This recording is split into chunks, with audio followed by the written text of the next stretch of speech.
बिस्मिल्लाहिर्रहमानिर्रहीम, अस्सलामु अलैकुम। लाइव में डॉक्टर शाहिद मसूद के साथ मैं हूं सुमेरा सलीम।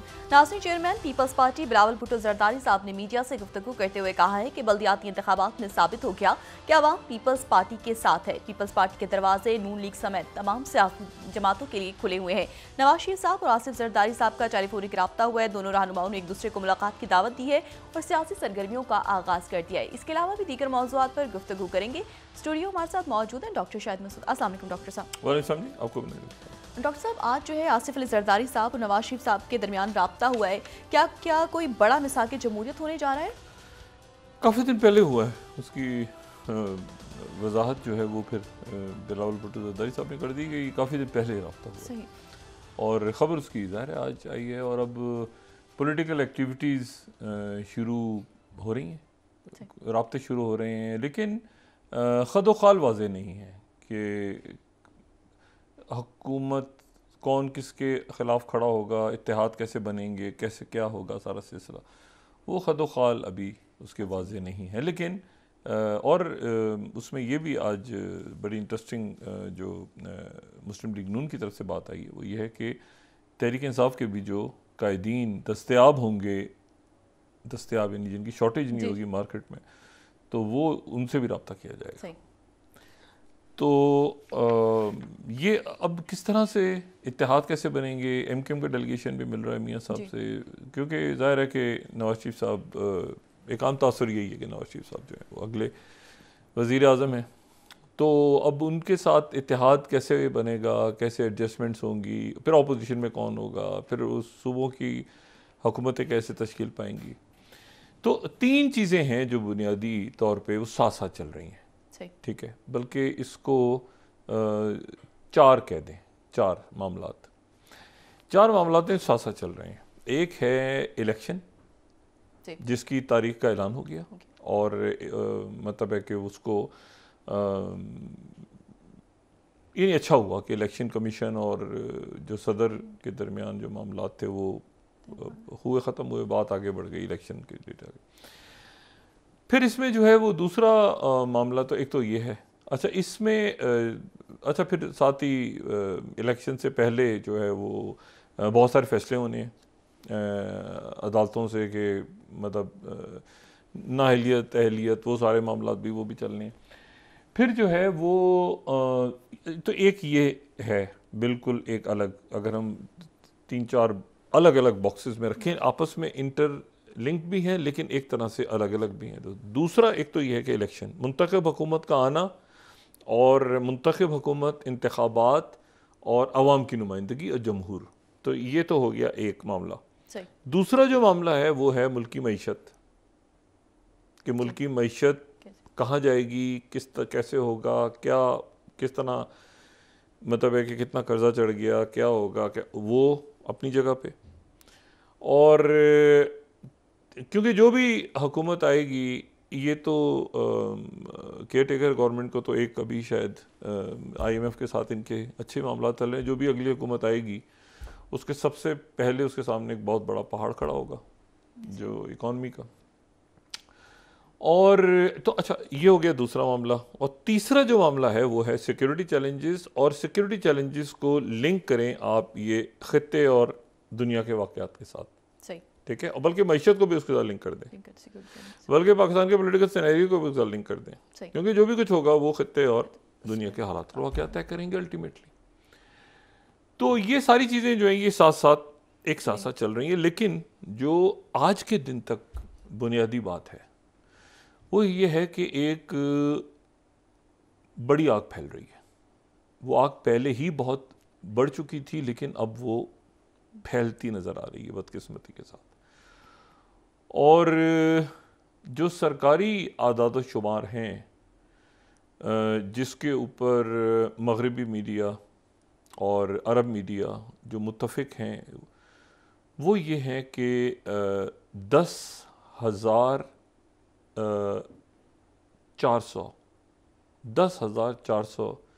लोग शहीद हो गए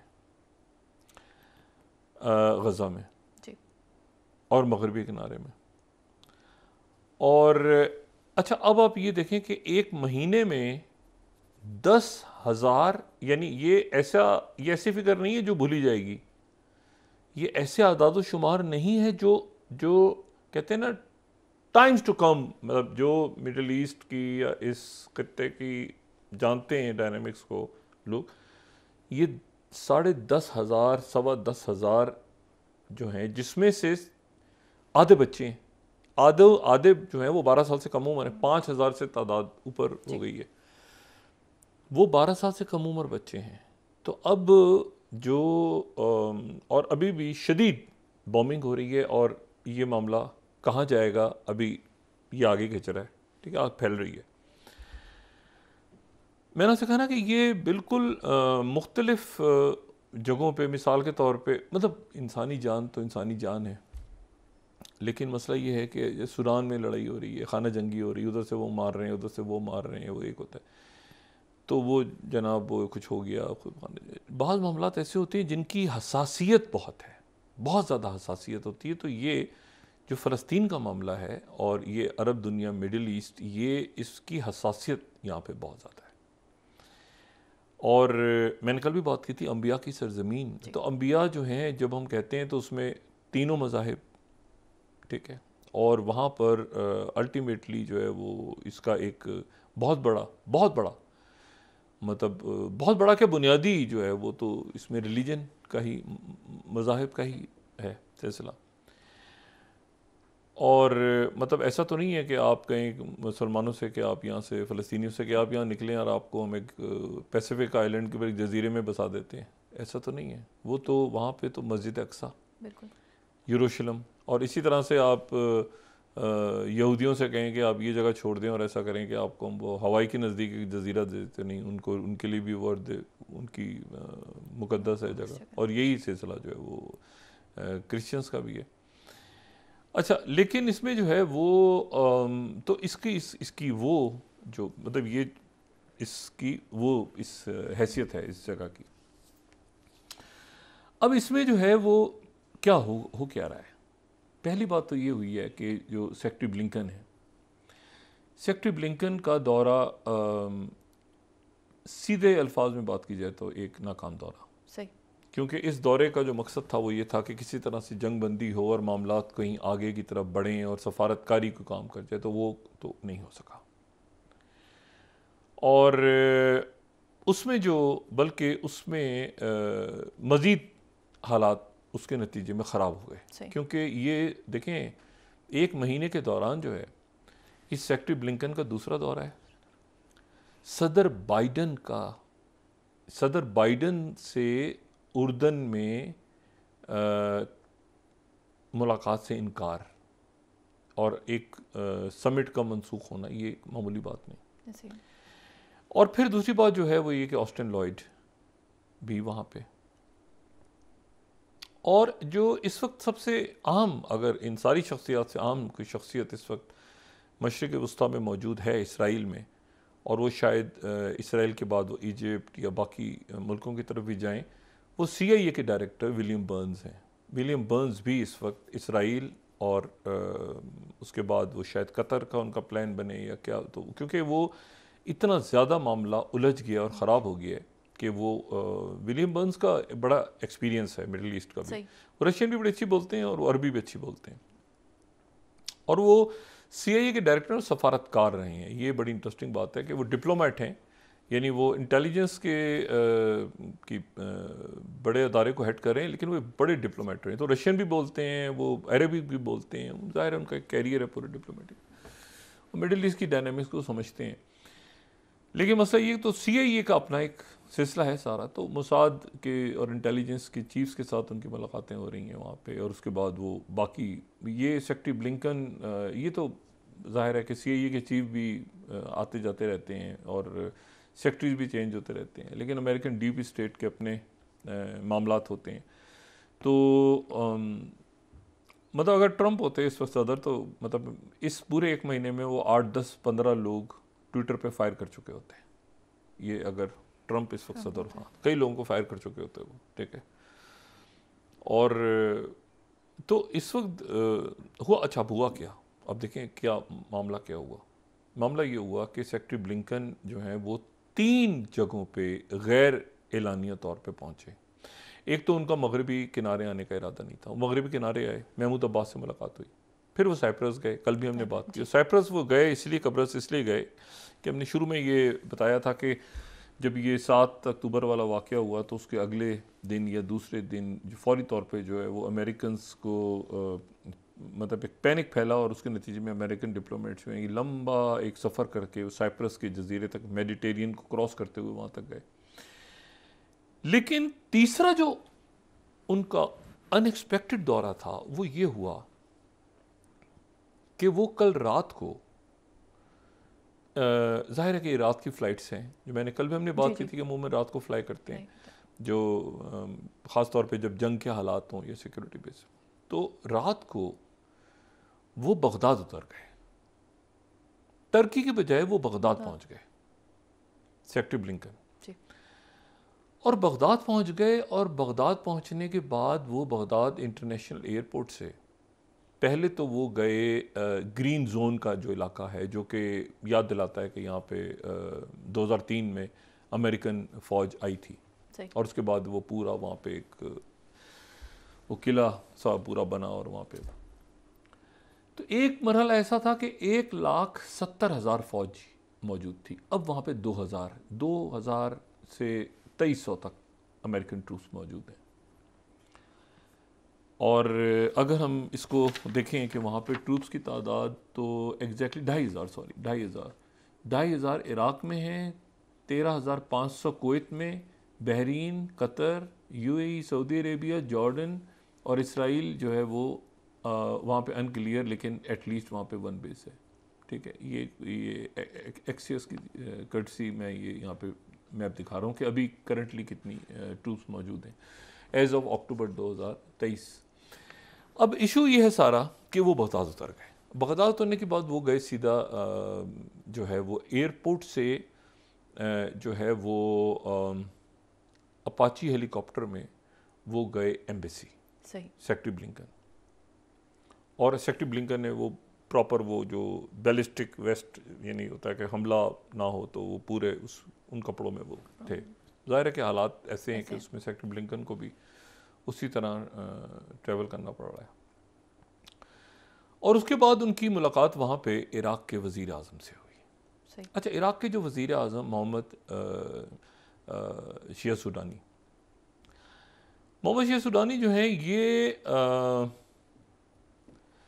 ये आप देखें ना कि इराक़ में ये 1925 का जो आइन था, वो इराक़ का वो आइन, ये जो अभी आइन है ये तो 2005 का है ना। अमेरिकन जब आ गए यहाँ पे, तो यहाँ पे आके इन्होंने वो जलाल तलाबानी और उसके बाद फिर नूर अल मालकी और उससे पहले वज़ीर आज़म, तो ये तो सारा। लेकिन उससे पहले ये इनके इराक़ के आइन का बड़ा कचूमर निकला है पिछले 100 सालों में, बड़ा कचूमर निकला है। कभी बादशाह, कभी यहाँ पे सदर, कभी यहाँ पे सद्दाम हुसैन, तो एक सदर ही थे सद्दाम हुसैन के, सदारती निज़ाम आ गया। फिर वो सद्दाम हुसैन उससे पहले वज़ीर आज़म थे, फिर वज़ीर आज़म से वो सदर बन गए, फिर सदर से वो मतलब है कि वो बहरहाल फिर एक तवील उनकी। तो ये जो उनका कॉन्स्टिट्यूशन है 2005 में बना था, और पिछले साल इलेक्शन हुआ था, इलेक्शन में झगड़ा हो गया था। झगड़ा इस तरह से हुआ था कि वहाँ पर ज़ाहिर है कि वज़ीर आज़म, क्योंकि आबादी अक्सरियत वहाँ पे अहले तशी की, तो वज़ीर आज़म अहले तशी, तो मुक़्तदा सदर ने सीटें ज़्यादा लीं। मुक़्तदा सदर जो हैं उनकी सीटें ज़्यादा थीं, लेकिन मुक़्तदा सदर की सीटें ज़्यादा थीं, लेकिन जो वो हट गए पीछे से, और मतलब उन्होंने अपने आप को पीछे विड्रॉ किया, और मोहम्मद शिया सुडानी जो हैं वो वज़ीर आज़म मुंतखब हो गए। और ये वज़ीर आज़म इसलिए मुंतखब हुए कि जो ईरान का जो ब्लॉक था वहाँ पर, जो ईरान यानी प्रो ईरान जो मुख्तलिफ पार्लियामेंटेरियंस हैं या जो भी लोग हैं, उन्होंने इनको मुकम्मल सपोर्ट किया। उन्होंने इनको मुकम्मल सपोर्ट किया। मुक़्तदा सदर जो हैं उनके बहुत ज़्यादा कोई ईरान से अच्छे ताल्लुकात नहीं रहे पिछले चंद सालों में, लेकिन यह कि मुक़्तदा सदर एक बड़ा नाम और बड़ी मकबूल इराक़ के अंदर। और अभी पिछले दिनों जो मुज़ाहरा हुआ था वो आपने देखा कि हज़ारों की तादाद में, लाखों की तादाद में मुज़ाहरा।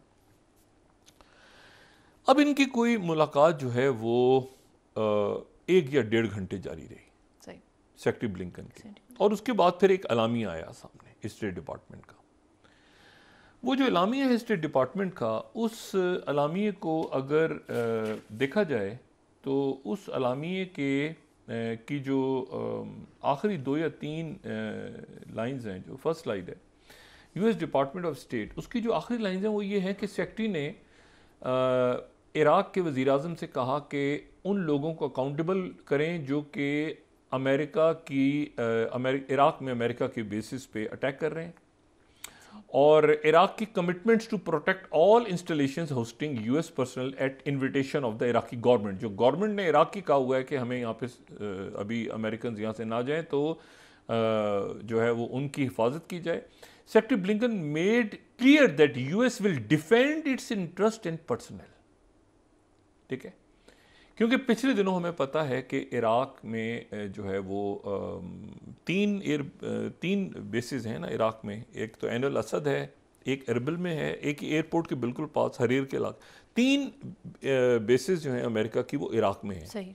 अच्छा, अब तो ये जो है वो वहाँ पर भी ऐन अल असद पे भी और एरबिल पे भी, और ये तो तंत तो उधर है यानी सीरिया में है, लेकिन बहरहाल ये यहाँ पर जो है उन्होंने कहा कि एक तरह से आप समझें कि उन्होंने ये मैसेज दिया कि यहाँ पे जो अमेरिकन ट्रूप्स हैं उन पे हमले नहीं होने चाहिए। सही। अच्छा, अब ये जो है ये जब ये आ रहे थे तो कताइब हिज़्बुल्लाह की तरफ से रात को एक मैसेज आया। कताइब हिज़्बुल्लाह जो है वो आप समझें कि कताइब हिज़्बुल्लाह जो है वो एक बहुत पावरफुल ग्रुप है हिज़्बुल्लाह से रिलेटेड, जो कि इराक में है। सही।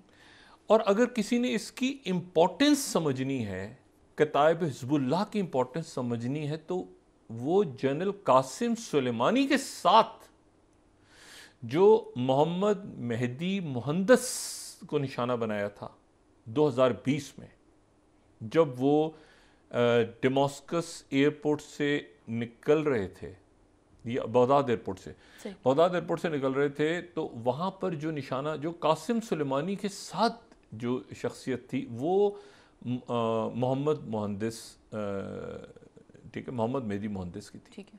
मोहम्मद मेहदी मुहंदिस ये कताइब हिज़्बुल्लाह को बनाने वाले थे। सही। ये और जनरल कासिम सुलेमानी, वो ये बड़ा इनका करीबी दोस्त भी थे, साथ भी थे, और ये बैरूत से आ रहे थे जब यहाँ पे इनको हिट किया था अमेरिका ने। और अमेरिका ने इनको जो मोहम्मद मेहदी मुहंदिस हैं, इनको काफ़ी अरसे से 2006 से लेके ये उनकी लिस्ट पे थे, हिट लिस्ट पे, क्योंकि इन्होंने बहुत ज़्यादा, ये जब अमेरिकन के साथ लड़ाई हो रही थी इराक में, तो उसके बाद ये कई मौके पे इन्होंने अमेरिकन को हिट किया था। तो अमेरिकन ने ये जनरल कासिम सुलेमानी के साथ जो दूसरी शख्सियत हिट हुई थी, तो वो कताइब हिज़्बुल्लाह के सरबराह थे। अब वो कताइब हिज़्बुल्लाह जो है उन्होंने अटैक किया अमेरिकन पे, ये इन दिनों में बेसिस पे। वो मैसेज लेके सेक्रेटरी ब्लिंकन लैंड हुए रात को, और उन्होंने इराक के वज़ीर आज़म से बात की, और उसके बाद एक तरह से मैसेज देखें तो उन्होंने सही स्ट्रेट बात की कि यहाँ पर हमारे ट्रूप्स के ऊपर अटैक नहीं होना चाहिए। ये क्या कि वो तुर्की निकल गए। अच्छा, तुर्की में क्या हुआ, अभी उससे पहले रुकते हैं इधर ही। अब जनाब जो इराक के प्राइम मिनिस्टर हैं, ये इनकी भी बड़े, यानी इनकी भी बड़ी पुरानी ज़बरदस्त हिस्ट्री है। ये जो है एक ज़माने में, अभी तो इनके ज़ाहिर है कि पॉलिटिकली ओपोनेंट हैं एक दूसरे सामने, ये जो हैं ये सद्दाम हुसैन की गवर्नमेंट के दौरान ये बड़ी अपराइजिंग और बड़े, यानी उस वक्त एक तरह से मुज़ाहमत करते रहे सद्दाम हुसैन के खिलाफ। और ये 10 साल के थे जब इनके वालिद को इनके सामने, क्योंकि इनके वालिद जो है वो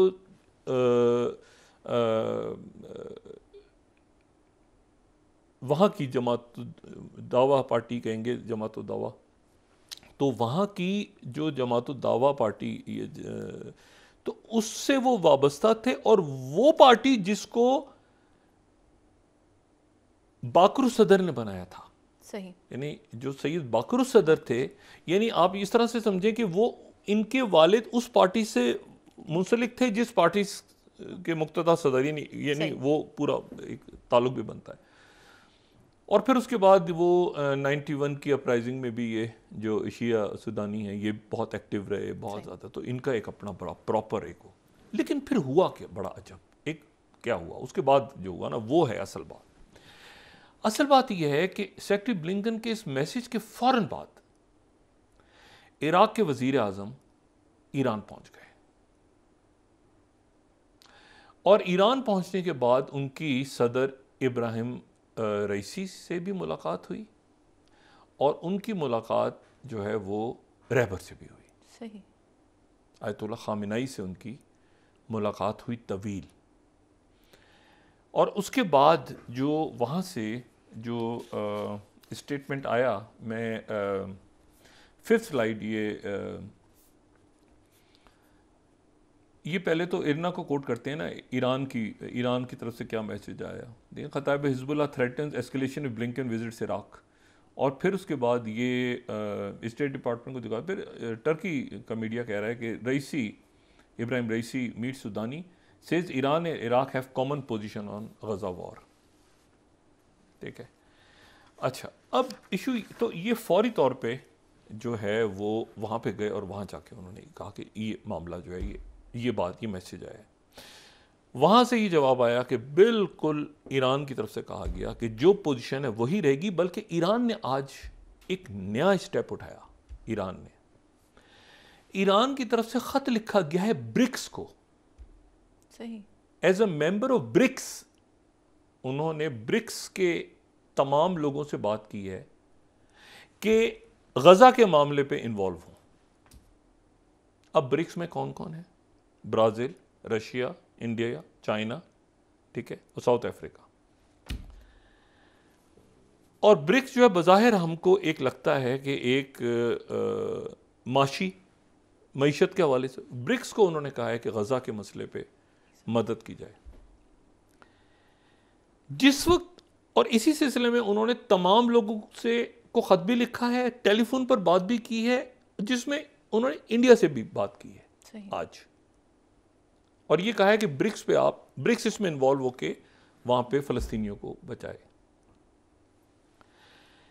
लेकिन इस दौरान आज एक और मुल्क ने इसराइल से अपने सफारती ताल्लुकात तोड़ लिए। यानी कल तो हमने बात की थी ना चार्ट की, उससे पहले बात की थी बोलिविया की, तो कोलंबिया की, चिली की, बहरीन की। आज एक और मुल्क ने जिसको जाहिर है कि स्ट्रेटेजिकली ये तो मामला भी लंबा चल रहा है ना, ये तो मामला अभी कहाँ जाता है ये हम नहीं जानते। अभी 11 तारीख को दोबारा से हसन ने कहा कि मैं अगला ऐलान करूँगा, अगली उनकी स्पीच आ रही है।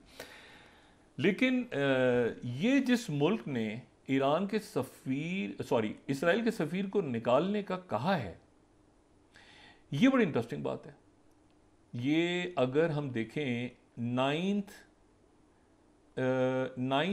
10th और 11th स्लाइड, साउथ अफ्रीका ने ये कहा है, उनकी कैबिनेट का इजलास, ये तो पिछले महीने का था, 17 अक्टूबर का है। ये तो पहले उनके मुजाहरे हो रहे थे तो उन्होंने इसराइल के बारे में बात की। लेकिन आज की जो खबर है वो है 10th slide, position of Israeli ambassador in south Africa becoming very untenable. उनकी जो कैबिनेट की मीटिंग हुई है उसमें उन्होंने कहा हमारे लिए बड़ा मुश्किल है कि इसराइली सफ़ीर को यहाँ रखा जाए। और फिर न्यूज़ 24 11th जो है कि साउथ अफ्रीका इसराइल के सफ़ीर को भी निकालने का सोच रहा है। अपने डिप्लोमेट्स उन्होंने तल अवीव से बुलवा लिए हैं। और अल अरबी इसको भी ब्रेक कर रहा है खबर को, South Africa to recall all its diplomats from Israel over Gaza war. ठीक है, तो जिस मुल्क ने, ये कौन है साउथ अफ्रीका? ब्रिक्स का मेंबर। साउथ अफ्रीका के प्रेसिडेंट ने इस कैबिनेट को चेयर किया है। सही। ठीक है, लेकिन साउथ अफ्रीका के जो नायब सदर हैं वो आज कहां थे? तो 18th स्लाइड अगर हम देखें, क्योंकि ये खबरें ऐसी हैं जिस पे कोट करना सोर्स का ज़रूरी है और फिर डॉट्स मिलते हैं। तो अगर हम 18th स्लाइड देखें तो हमें पता चलेगा कि जो वाइस प्रेसिडेंट हैं साउथ अफ्रीका के, वो आज कहाँ थे? वो प्रीमियर शी जिनपिंग से मुलाकात कर रहे थे जब साउथ अफ्रीका अपने ताल्लुकात जो है वो इसराइल से तोड़ रहा था। अच्छा, और साथ ही ईरान की तरफ से ख़त लिखा गया कि आप जो है आज अभी थोड़ी देर के बाद रशिया और मुत्तहदा अरब अमारात दोबारा अक़वाम मुत्तहदा में करारदाद पेश कर रहे हैं सीज़ फायर की दोबारा। और वो अब देखने जा रहे हैं कि अब कौन से मुल्क अफ्रीका के दाएं बाएं आगे पीछे कौन से मुल्क ऐसे हैं जो कि अब इस वक्त भी, यानी मैंने आपसे कहा ना कि एक फैल रही जंग, लेकिन उसके अब उसकी डायमेंशन किस तरफ जा रही है। ब्रिक्स से ये कहना, देखिए ब्रिक्स को ख़त लिखना जो है ना एक मेंबर का, इसको मैं तो बिल्कुल भी इसको ये जो है ना 16 स्लाइड, मैं इसको बिल्कुल मैं इसको बहुत सीरियस ले रहा हूँ। और इसलिए ले रहा हूँ कि ये मतलब ईरान की तरफ से टेलीफोन भी किया गया, बात भी गई है सारे मुल्कों से, ये सऊदी अरेबिया से भी बात की गई है, ठीक है, मुत्तहदा अरब अमारात एज अ ब्रिक्स मेंबर के ब्रिक्स इंटरवीन करे। 16 स्लाइड मेहर न्यूज़ एजेंसी ईरान की। अच्छा ओके, ब्रिक्स दरमियान में इन्वॉल्व हो। अच्छा, अब इसमें जो है वो जब पहुंचे सेक्रेटरी ब्लिंकन टर्की, तो तैयब अर्दोगन जो हैं उन्होंने तो मिलने से इनकार कर दिया। वो तो बल्कि एयरपोर्ट पे किसी सीनियर एहलकार ने उनको रिसीव भी नहीं किया। दौरा टर्की के अंदर, और दौरे से चंद घंटे पहले वहाँ पर जो अमेरिकन, क्योंकि टर्की ज़ाहिर नेटो का मेंबर है और एक अरसे से है, यानी टर्की की वजह से वो जो क्यूबन मिसाइल क्राइसिस था वो टर्की की वजह से हुआ था उस कोल्ड वॉर में। मतलब यहाँ पर मिसाइल इधर आगे लगे थे तो उन्होंने, सोवियत यूनियन ने वहाँ क्यूबा भेजा था। मतलब टर्की की बड़ी एक तारीखी एक नेटो के अंदर भी और वैसे जो उनकी स्ट्रेटेजिक पोजीशन, तो तैयब अर्दोगन ने तो ली हुई है पोजीशन इसके ऊपर। लेकिन हुआ ये कि जो सेक्रेटरी ब्लिंकन का दौरा था, अभी वो उनसे कह के आ रहे थे कि यहाँ पर आप ज़रा हमारी बेसिस को और इस पर अटैक, सॉरी। अब जनाब क्या हुआ कि वहाँ पर हज़ारों लोगों ने अमेरिकन, जहाँ पे ट्रूप्स का स्टे है टर्की में, नेटो का मुल्क है जी, वहाँ पे जनाब उन्होंने मुजाहरे शुरू, हज़ारों की तादाद में। और यहाँ पे मैं कोट कर रहा हूँ voice of America 7th slide. Blinken के आने से पहले जो है वो वहाँ पे बहुत बड़ी तादाद में जनाब मुजाहरे शुरू हो गए। किस जगह पे? जहाँ पर अमेरिकन बेस है। और ये ज़हन में रखें कि तैयब अर्दोगन की जो पोजीशन है, तैयब उनके फॉरेन मिनिस्टर मिले और वो 2.5 घंटे मुलाकात रही, और 2.5 घंटे के मुलाकात का कोई नतीजा नहीं, मतलब वो बस हो गई मुलाकात। उनकी पोजीशन, टर्की जो है ना उन मुल्कों में से है जब पोजीशन लेता है टर्की तो लेता है सही। तो टर्की ने उस पोजीशन ली हुई है। एक तो उन्होंने कहा हुआ है ये मुजाहिदीन है, हमास के लोग। दूसरा उन्होंने कहा हुआ है कि ये जो अच्छा, टर्की को पता है कि टर्की के बगैर ये खेल आगे नहीं चलेगा। स्वीडन की मेंबरशिप और ये और वो और सारा नेटो का रुकन और ये यूक्रेन का गंदम और ये वो सारा, तो टर्की से ज़्यादा टर्की को, हर मुल्क को अपनी स्ट्रेटेजिक पोजीशन का पता है और पता होना चाहिए। तो उन्होंने जो है वो तैयब अर्दोगन ने तो कहा कि वो तो दौरे पे जा रहे हैं, उनका बनता भी नहीं सेक्रेटरी ब्लिंकन से। और टर्की की पोजीशनिंग वही, उन्होंने कहा कि जी ये तो जो है हम तो इसको नेतन्याहू को ख़त्म कर देंगे किसी भी वक्त, और ये तो हमारा फ़र्ज़ है कि इसमें शामिल हों, और ये वो सारा, वो तो मतलब मरकरी राइजिंग जिसको कहते हैं। तो एक लाहासिल सा दौरा सेक्रेटरी ब्लिंकन का। अच्छा, अब पैनिक मोड, यानी विलियम बर्न्स का आना, प्रेसिडेंट बाइडेन का आना, ऑस्टिन लॉयड का आना और सेक्रेटरी ब्लिंकन के दौरे। दूसरे तो देखें आप, लेवरोव नहीं आए जी, चाइना से कोई खामोशी है, मतलब है कि वो इसको, लेकिन क्या हुआ, वो बेसिस ब्रिक्स आगे पीछे दाएं बाएं इस मामले में एंट्री होगी तो होगी, दैट्स इट, ठीक है ना। महमूद अब्बास याद करें, वो फ़लस्तीनी दौरा करके आए थे इस मामले में। अच्छा, अब इसमें जो है, इसमें एक चीज़ इसमें और हुई, और वो सबसे ख़तरनाक है, वो सबसे ख़तरनाक अगर कोई वाक़या हुआ है और खौफनाक वाक़या हुआ है पिछले, यानी मैं उसको इस सिचुएशन में बड़ा अजीब सा देख रहा हूँ। अब वक्फा लें तो उसकी बात कर लेते हैं कि मैं क्यों कह रहा हूँ कि ये आग फैल रही है और ये किसी और तरफ मामला भी जा सकता है। ठीक है जी, नाज़रीन वापस आएंगे एक छोटे से ब्रेक के बाद।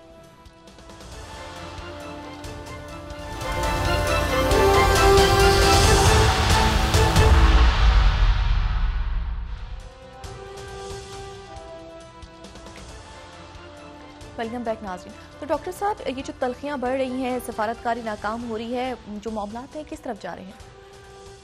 देखिए, मामलात तो ख़राबी की तरफ ही हैं अभी तक, और इसमें बहुत से लोगों का ये कहना है कि जी फोर्स क्यों नहीं इस्तेमाल कर रहे मुसलमान। ये बात ज़हन में रखें कि वहाँ पर, मतलब मैं बहुत मोहतात होकर ये बात कह रहा हूँ, लेकिन जो लोकल चैटर है या लोकल रेडियो स्टेशंस या मीडिया या इस तरह के जो ख़ास राइट विंग और बिल्कुल एक्सट्रीम के लोग, वो मस्जिद अक्सा को नुकसान पहुंचाने की भी बात कर रहे हैं इस वक्त। तो जो भी कुछ है वो बहुत ही एहतियात के साथ यहाँ पे करना है। इस दौरान जो मैं कह रहा था ना कि खौफनाक बात जो मेरे लिए बड़ी सरप्राइजिंग है कि इस वक्त ऐसा क्या हो रहा है कि वो ये है कि सेंटकॉम यूजुअली होता है कि डिपार्टमेंट और डिफेंस ऐलान कर देता है, कोई स्टेटमेंट आ जाती है कोई, लेकिन सेंटकॉम ने ट्वीट किया अपना, या जिसको एक्स कह दें, वो एक्स पे उन्होंने मैसेज ड्रॉप किया, और मैसेज उनका जो था वो ये था कि Ohio class submarine arrived in US central command area of responsibility. अच्छा, ये अब ओहायो क्लास सबमरीन जो हैं ये 4 हैं टोटल गालिबन यूएस नेवी के पास, तो वो उन्होंने हैंड ओवर कर दी एक उसमें से सेंटकॉम को, और ये न्यूक्लियर यानी सबमरीन है, और बहुत लेटेस्ट सबमरीन है, बड़ी। ये अगर हम इसको देखें ना, इसका जो रंग रूप है, तो इसको 154 टोमाहॉक मिसाइल्स जो हैं ये फायर कर सकते हैं, और ये जो हैं ये 1000 पाउंड 1000 जो लोड है वो कैरी करता है एक टोमाहॉक, और इसको SSGN भी कहते हैं। ये उनकी लेटेस्ट लेटेस्ट आप समझ लें कि उनकी जो सबमरीन्स हैं जी, तो वो उनकी यहाँ पर आ गई हैं, यहाँ पे मशरिक़ वस्ता के पानियों में, इसराइल के पास। इसराइल ने इसको वेलकम किया है, लेकिन ये हमारे लिए नहीं, सबके लिए बड़ा हैरान कौन था। CNN ने इस खबर को इस तरह से दी है। भी CNN कह रहा है, CNN भी कुछ परेशान हुआ है सुन के कि ये रेयर अनाउंसमेंट, इस तरह होती नहीं है अनाउंसमेंट। मैंने आपसे कहा ना कि वो अमूमन यूजुअली होता है कि एक अनाउंसमेंट प्रॉपर करते हैं, वो ट्वीट करके उन्होंने रेयर अनाउंसमेंट यूएस सेज कि guided missile submarine has arrived in Middle East, a message to of deterrence to adversaries. अच्छा, अब ये किस लेवल पे जा रहा है मामला? यानी आप ये देखें ना कि यहाँ पर तो एक पूरा, यानी अमेरिकन तो पूरा बहुत, यानी पहले ही उनके जो आप देखें कि कैरियर्स मौजूद हैं, 2 उधर मौजूद हैं, एक इस तरफ ये मौजूद है जिसने इंटरसेप्ट किया USS कार्नी ने। लेकिन यह है कि वो बड़ी तादाद में अमरीकी फ़ौज वापस इस तरफ आ गई है, मशरिक़ वस्ता की तरफ आ रही है। और ये ज़हन में रखें कि बिल्कुल ये जहाँ मेडिटेरियन के इस तरफ ये मामला है, उस तरफ सामने अगर आप इस तरफ देखें मेडिटेरियन के, तो ये वो इलाका है जहाँ रशिया बैठ गया आके, रशिया, चाइना, ये अफ्रीका सारा, साउथ अफ्रीका, ये पूरा मेडिटेरियन की ये कोस्ट जो है, ये मतलब इसराइल इधर है, इस तरफ है, इधर अफ्रीका, चाइना, ये मतलब मेडिटेरियन। और इधर से अगर आप क्रॉस करें, ये बहरे अमर से जाएं और बहरे अमर से फिर मेडिटेरियन की तरफ जाएं, गल्फ ऑफ अकाबा से क्रॉस करते करते, तो ये सारा वो इलाका है जो जहाँ बेसिस लेके बैठे हैं, यानी जहाँ आने की जरूरत नहीं है। मतलब चाइना, रशिया वो बैठे हैं, वो हम मौजूद हैं, वैगनर ग्रुप आगे पीछे दाएं बाएं जो भी वो उधर बैठे हुए हैं। बल्कि ये कल और साउथ अफ्रीका, और अब ये चाड, और कल एक और मुल्क, रोज के हिसाब से एक मुल्क सफारती ताल्लुकात तोड़ रहा है। तो ये सबमरीन का आना मेरे लिए बड़ी एक परेशान कुन सी बात है कि ये इसका मतलब ये है कि ये मामला यहाँ तक जा रहा है, अमेरिकन यहाँ तक इसको। अच्छा, ये जो हो रही है ना चीज़, तो इसके ऊपर अब चाइना और रशिया वो सकून.com में चले गए हैं इस वक्त, एक चीज को देख रहे हैं। लेकिन ये जो पैनिक है ना कि प्रेसिडेंट बाइडेन आ गए, उसके बाद मतलब क्रूज पहुंच गई, उधर से रॉकेट मारे उन्होंने, उधर आयरन डोम काम नहीं कर रहा, उधर गिर गए, उधर से उधर गिर गए, ठीक है। और सबसे जो खौफनाक, 10,000 से ज्यादा शहादतों के बावजूद आज हार्ट्स ने क्या खबर दी, 1 महीने से ऊपर हो गया है। और ये जो उनका एनालिसिस है, जो 14 स्लाइड है, despite Israel's fierce attacks, Hamas leadership maintains control over Gaza. यानी 1 महीने के बाद भी मुकम्मल कंट्रोल है गाजा के ऊपर हमास का, और कोई फतह हासिल नहीं हो सकी, ना यरगमाली छुड़ाई जा सकी। अब ये एक बड़ी अजीब सिचुएशन डेवलप हो रही है कि अब इसके ऊपर जो है वो मतलब है कि वो वहां पर मतलब एक अजीब सूरत हाल है ना कि देखे ना, ये जिस बंदे को फायर किया है इन्होंने मिनिस्टर को, ये मिनिस्टर जो है ये वही बंदा था जो वेस्ट बैंक में जाके मस्जिद अक्सा और ये वो इस तरह के इसके पागल फॉलोअर्स तो हैं ना, तो मस्जिद को नुकसान पहुंचा दे वहां पे इस वक्त कि भाई हमारे लोग मार दिए थे, हम तो मारो मर जाओ। तो मस्जिद को भी बचाना है और नुकसान भी ना पहुंचे, शहादतें भी ना हो, और साथ ही ये एक पूरी दुनिया के अंदर अब एक आप सोचें कि सफारती अस्करी ये बैट ऑफ नर्व्स, इसमें कहीं वो पता नहीं किधर गया, ज़ेलेंस्की गरीब कहाँ गया। दूसरा जो मामला हुआ है अल्बनीज जो ऑस्ट्रेलियन हैं, उनकी जो प्राइम मिनिस्टर हैं, उनकी बड़ी ज़बरदस्त मुलाकात जनाब आज हुई है, बड़ी ज़बरदस्त शी जिनपिंग से मुलाकात हुई है। और ऑस्ट्रेलिया के ताल्लुकात जो हैं वो सेक्रेटरी ब्लिंकन ज़ाहिर है G7 का इजलास के लिए टोक्यो पहुंच रहे हैं, और G7 के अंदर भी ये गज़ा ही डिस्कस होगा। तो अब वो जापानीज और वो जो चाइना के उस पड़ोस के मुल्क हैं वो परेशान है कि पहले हर जगह यूक्रेन घुसा हुआ था, अब हर जगह गजा आ जाएगा, तो हमारे या रौले रप्पे का क्या बना। अच्छा, वो ऑस्ट्रेलिया उधर पहुंची, और ये जो शी जिनपिंग से मुलाकात हुई है, ये इस मुलाकात की अगर तस्वीरें देखें या ऑस्ट्रेलियन मीडिया को फॉलो करें, और इसमें 2 बातें मैं सिर्फ इसमें ऐड करूंगा इस बात को खत्म करने से पहले। नेशनल इंटरेस्ट बड़ा संजीदा जरीदा है अमेरिका का, बहुत संजीदा जरीदा है नेशनल इंटरेस्ट। उसका एक आज एक मजमून आया है, उसको मैं चाहूँगा रिकमेंड करूँगा कि जो लोग उसको पढ़ना चाहें। इस Australia really all in on oxes, वाकई हमारे साथ है ऑस्ट्रेलिया, ये चाइना के साथ है, ये कोई डबल गेम कर रहा है। अच्छा, और ये 27 अक्टूबर को, ये भी पिछले हफ्ते जो 23वीं slide, difficult and expensive US report raises AUKUS doubts after Joe Biden reassures Anthony Albanese at White House. वो कि बड़ा महंगा होगा ये जो विक्टोरिया सबमरीन्स का दावा कहा था कि बरतानिया के साथ मिलकर बनाएंगे, फ्रांस नाराज हो गया था जी। क्वाड तो है ही नहीं, तो ये ऑक्सिस भी कहीं हवा में झूल रहा है। सही।